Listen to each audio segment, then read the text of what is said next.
পৰ্যায়ত বিভিন্ন প্ৰকাৰৰ গীত গোৱা হয়।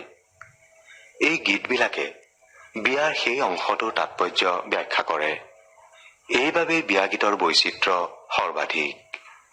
কইনাৰ কাষত গোৱা বিয়ানাম এফাকি এনেধৰণৰ: আমাৰে আই দেউ নিচৈ কোমলীয়া, নিচৈ কলা পাতৰ থুৰি, আতিব নাজানে কঁকালৰ কাচুতি, মেলাব নাজানে চুলি। ইবোলে আই দেউ, সিবোলে আই দেউ, আই দেউ তিয়হৰ জালি। বিয়া হৈ যোৱাৰ পিছতো কিবা কিবি অনুষ্ঠান থাকি যায়।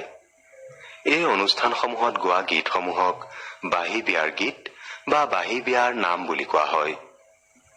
এই গীতসমূহে বিয়াৰ পিছৰ তাৎপৰ্য ব্যাখ্যা কৰে।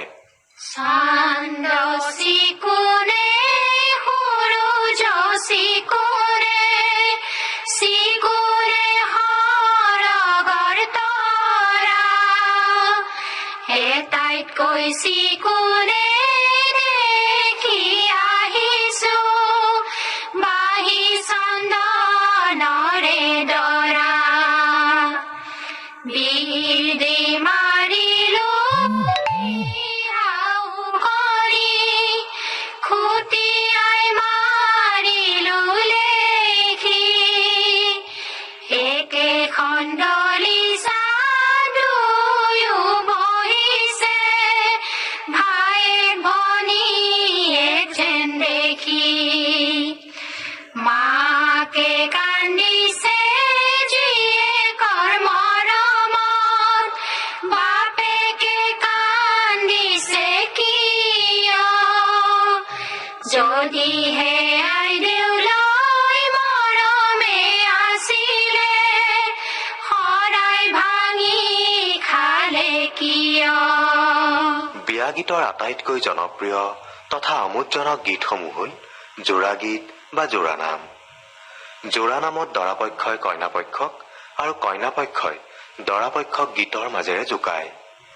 কেতিয়াবা গীতৰ দ্বাৰাই এই জোকোৱা কাৰ্য প্ৰতিযোগিতাৰ পৰ্যায়লৈ গুচি যায়। যিহেতু বুঢ়াসকলে জোৰা নাম ভাল নাপায়, সেয়েহে গাভৰুসকলে বুঢ়াসকলক লৈও গীতেৰে ভেঙুচালি কৰে। কৰতি মাছৰে হলি হৰি হৰি, ঐ ৰাম কৰতি মাছৰে হলি হে, জোৰা নামে কেষাৰ গাব নোৱাৰি, ঐ ৰাম বুঢ়াবোৰ বহিছে শনিহে। কৰতি মাছৰে হলি হৰি হৰি, ঐ ৰাম কৰতি মাছৰে হলি হে, জোৰা নামে কেষাৰ গাব নোৱাৰি, ঐ ৰাম বুঢ়াবোৰ বহিছে শনিহে। খৰুৱা বেগেনাৰ জোকা হৰি হৰি, ঐ ৰাম খৰুৱা বেগেনাৰ জোকাহে। হোমৰে গুৰিতে দৰাটো বহিছে, ঐ ৰাম নাকত হেঙুনৰ থোপাহে। খৰুৱা বেগেনাৰ জোকা হৰি হৰি, দৰা পক্ষৰ নামতিসকলে কইনাক ভেঙুচালি কৰে বিভিন্ন প্ৰকাৰে। মাৰাৰ ঘৰতে আছিলা আই দেউ, ঐ ৰাম খাই পিঠাগুৰিৰ লাৰু হে, আমাৰ ৰামচন্দ্ৰত পৰিলা আই দেউ, ঐ ৰাম পিন্ধাব সোণৰে খাৰু হে।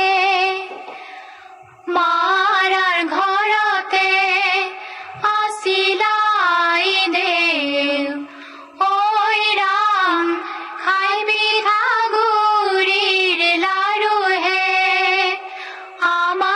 চন্দ্ৰত পৰিলাই দেউ ঐ ৰাম পিন্ধাব সোণৰে খাৰুহে। তেতিয়া আকৌ উত্তৰত কন্যাপক্ষই দৰাপক্ষক জোকায়। শবদত শুনিলো দৰা ঘৰ বৰ্ধনী ঐ ৰাম হাতী হালে হাল বাইহে। এতিয়া শুনিলো দৰা ঘৰ দুখীয়া ঐ ৰাম কথা বৰে বৰে কয়হে।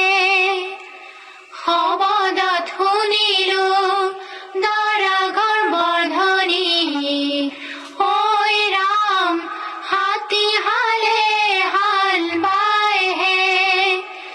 এতিয়া শুনিলো দৰা ঘৰ দুখীয়া ঐ ৰাম কথা বৰে বৰে কয়হে। শবদত শুনিলো দৰা ঘৰ বৰ্ধনী ঐ ৰাম সাজেৰো মাছ খায়হে। এতিয়া শুনিলো দৰা ঘৰ দুখীয়া ঐ ৰাম নদীতে জুলুকা বাইহে। বিয়াত দৰা সজোৱাটো এটা উল্লেখযোগ্য কাৰ্য। দৰা সজোৱা সময়তো নিৰ্দিষ্ট প্ৰকাৰৰ বিয়া নাম গোৱা হয়। ও মৰমীয়া ৰাম সজাবলৈ নাহে সমনীয়া। ৰাম সজাবলৈ কোনজন বহিছ চকুযোৰ দেখিছো ভালে মৰমীয়া। ৰাম সজাবলৈ নাহে সমনীয়া।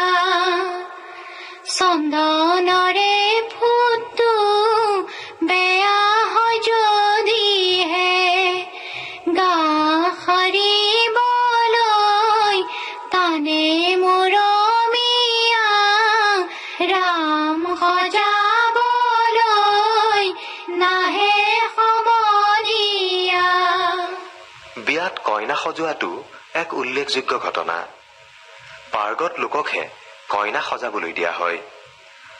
কইনা সজোৱাৰ পাৰম্পৰিক ৰীতি আছে।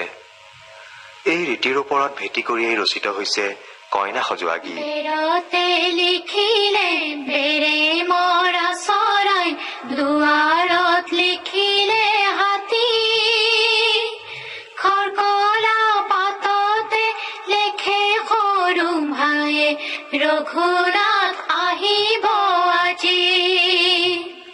ৰঘুনাথ আহিব সোণৰ ফুল আনিব আই দেউৰ খোপালৈ চাই। তুমি আই দেৱে চিন্তা নকৰিবা খোপাতে পৰিব খাই। কলৰ গুৰিত দৰাক গা ধুওৱা হয়। গা ধুওৱা অনুষ্ঠানত বহুতো ৰীতি আছে। এই পাৰম্পৰিক ৰীতিৰে দৰাক গা ধুওৱাৰ সময়ত ভিন্ন প্ৰকাৰৰ বিয়া গীত গোৱা হয়।